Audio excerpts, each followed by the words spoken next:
Willkommen bei der Lately Show mit mir, Florian Streletz. Kommen wir zu unserem Thema heute Abend und schauen einmal darauf, dass dieses Thema nicht nur sprichwörtlich Leben retten kann. Und dabei meine ich nicht etwa, dass sich seit Wochen schon mehrere Virologen haben beißen lassen von radioaktiven Viren in der Hoffnung dadurch zu einem Supervirologen zu werden. Nur so funktioniert das nicht mit dem Heldwerden.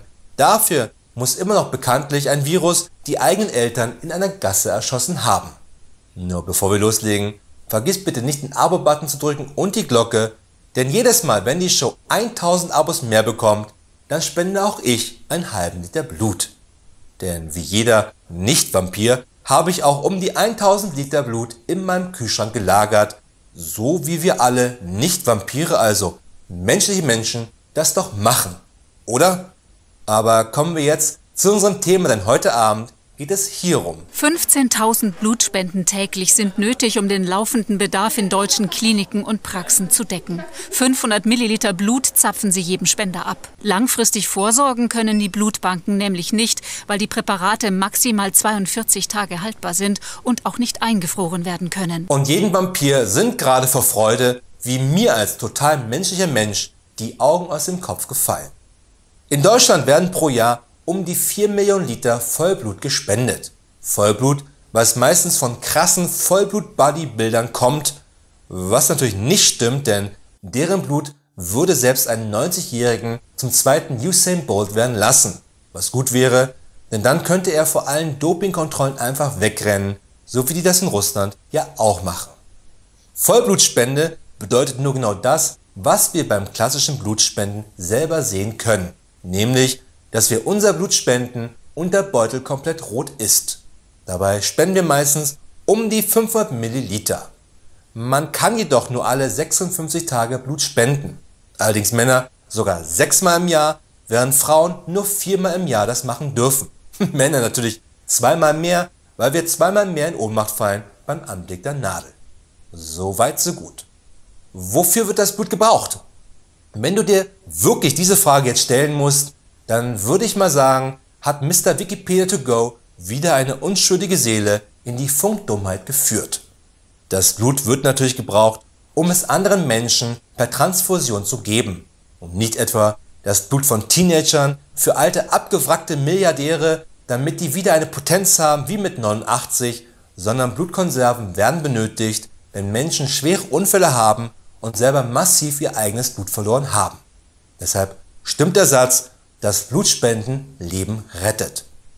Und obwohl wir eigentlich dringend jeden Blutspender bräuchten, grenzen wir trotzdem ganz bewusst einige Menschen bei der Blutspende aus. Daniel Zimmermann, 37 Jahre alt, homosexuell. Seit Jahren lebt der FDP-Politiker in einer festen Partnerschaft und hat natürlich Sex. Und genau da liegt das Problem, zumindest wenn es ums Blutspenden geht. Denn die sogenannte Hämotherapie-Richtlinie besagt, dass Männer, die gleichgeschlechtlichen Sex haben, erst nach 12 Monaten Abstinenzblut spenden dürfen. Wir werden grundsätzlich unter den Generalverdacht gestellt, dass homosexuelle, bi- und transsexuelle Männer grundsätzlich HIV und Hepatitis über Bluttransfusionen verbreiten würden oder weitergeben würden. Erst einmal meinen höchsten Respekt für Daniel Zimmermann. Nicht, weil er homosexuell ist, das sollte heute schon das neue Normal sein, sondern weil er ein FDP-Politiker in Bayern ist.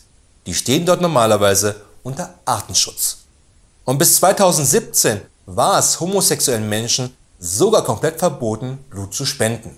Aus Angst, dass jeder Homosexuelle am HIV-Virus erkrankt sei und durch seine Blutspende nun die komplette Menschheit ansteckt. Ja, nee, ist klar. Aber immer noch eine 12-monatige Sexabstinenz zu fordern, wenn man als Homosexueller Blut spenden will, ist krank.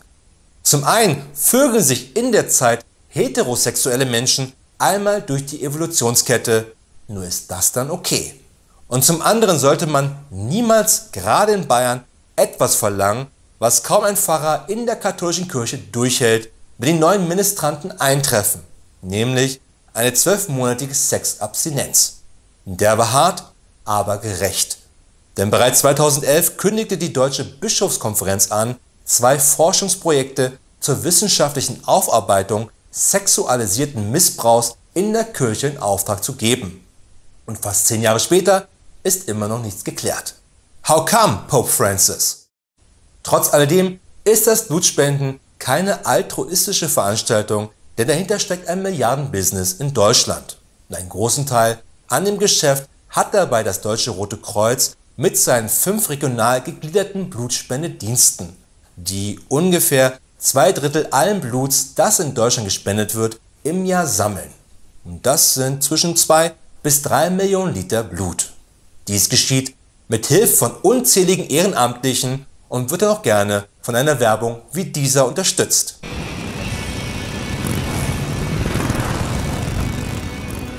So Jungs, keiner bleibt verschont. Du bist der Erste. Jungs, Udo, Martin, nein, nein!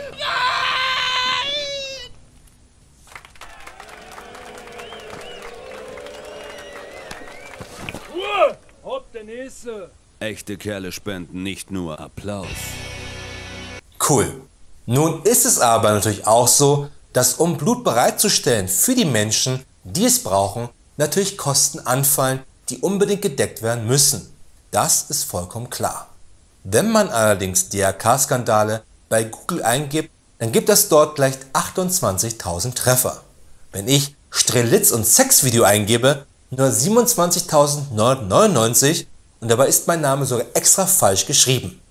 Besser Schutz im Internet übrigens, wenn kein Troll deinen Namen richtig schreiben kann. Die Treffer vom DRK reichen von einem ehemaligen Geschäftsführer des Roten Kreuzes, der sich 2 400 und 600 PS starke Corvettes vom DRK bezahlen ließ und ihm den Spitznamen einbrachten, der Don Johnson von Aachen zu sein, was eine absolute Beleidigung gegenüber der Stadt Aachen und vor allem dem Nationalheiligtum Don Johnson ist. Außer natürlich, Gerhard H. war der echte Don Johnson, dann hatte die beiden Corvettes mehr als verdient. Oder die Treffer führen zu beliebten Steuertricks der Blutspendedienste. Denn nicht jedes gespendete Blut wird in Deutschland benötigt und wird dann ins Ausland verkauft. Und wie bei allen Exporten ins Ausland hat sich ein Blutspendedienst des DRK dabei die Vorsteuer vom Finanzamt erstatten lassen. Eigentlich etwas vollkommen Normales, wenn es auf Blutexporte überhaupt Steuern geben würde. Gibt es aber nicht. Und so haben sich sogar mehrere Blutspendedienste am Ende Steuern erstatten lassen, die sie niemals gezahlt hatten. Und das ist natürlich für das DRK ein Problem. Aber nichtsdestotrotz ist Blutspende verdammt wichtig, wie ein anderer Werbespot von den DRK Blutspendediensten sogar mal richtig gut zeigt.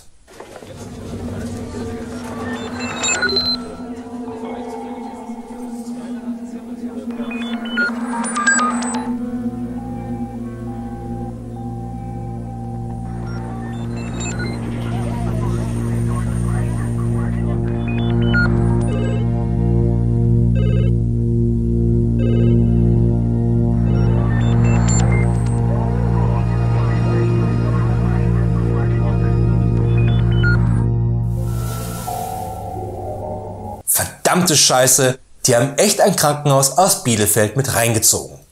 Außerdem 2 Videos von den DRK Blutspendendiensten in nur einer Show, Unterlassungsklage in 3, 2, also fassen wir einmal zusammen. Blutspenden sind wichtig, weil sie wirklich Leben retten können. Und weil wir eben nicht Blut über Monate lagern können, sondern nur über einen kurzen Zeitraum, brauchen wir einen stetigen Zufluss von Blut. Das ist nicht nur der Traum eines jeden Vampirs, sondern auch der Traum eines jeden Verkäufers von Blut. Dabei finde ich es noch nicht einmal schlimm, dass kostenlos erhaltenes Blut verkauft wird. Denn Blut muss gefiltert, aufbereitet, gelagert und transportiert werden. Das alles am besten nicht nur vom Hausmeister, trotz seiner 30 Jahren Erfahrung an der Pforte und bei Mandeloperationen, sondern von medizinischem Fachpersonal. Das kostet Geld. Auch mit Blut Gewinne zu machen, ist insoweit okay, wenn damit andere Bereiche querfinanziert werden, wie kostenlose ärztliche Untersuchungen von Obdachlosen oder wie die vielen, vielen anderen Leistungen, die das Deutsche Rote Kreuz anbietet. Das alles muss finanziert werden. Und wenn es mit dem Verkauf von Blutkonserven passiert, dann ist das bis zu einem gewissen Punkt vollkommen legitim. Nur ab dem Punkt, wo es nur darum geht, mit allen Tricks Kohle abzugreifen, dann ist an dem System etwas Gravierendes faul. Und dann können wir das nicht reparieren, wenn wir nur das hier am Ende machen. Obwohl Frozen Pflaster schon den ein oder anderen Knochenbruch nachweislich geheilt haben. Aber noch eine kleine Sache. Am Sonntag ist der Weltblutspendetag. Und trotz alledem, was ich gerade erzählt habe, sind Blutspenden wichtig. Und wie bei der Organspende kann uns das natürlich scheißegal sein, bis wir selber auf eine Blutspende angewiesen sind. Natürlich ist das Geldmachen mit unseren kostenlosen Blutspenden eine gigantische Schweinerei, die es nicht erst seit gestern gibt, sondern schon seit Jahrzehnten. Nur dafür können aber nicht die 100.000 ehrenamtlichen Helfer etwas oder die 1000 Mitarbeiter beim DRK oder die Rettungshunde beim DRK oder das Kind, das jetzt gerade im OP liegt und eine Blutkonserve braucht zum Überleben. Deshalb sollte man trotzdem Blut spenden. Und genau deshalb müssen wir uns auch unbedingt über das Geschäft hinter der Blutspende bewusst sein, weil wir keinen Märchenonkel brauchen, der sich von dem Verkauf der Blutspenden 2 Corvettes leisten kann, um dann der Don Johnson von Aachen zu sein. Der einzige, der wirkliche Don Johnson von Aachen kann nur ein einziger sein, nämlich der echte, gottverdammte Don Johnson. Das war's wieder von der Show für heute, aber keine Sorge, wir sehen uns wieder am Freitag mit den Lately News. Bis dahin, eine gute Nacht und viel Glück da draußen.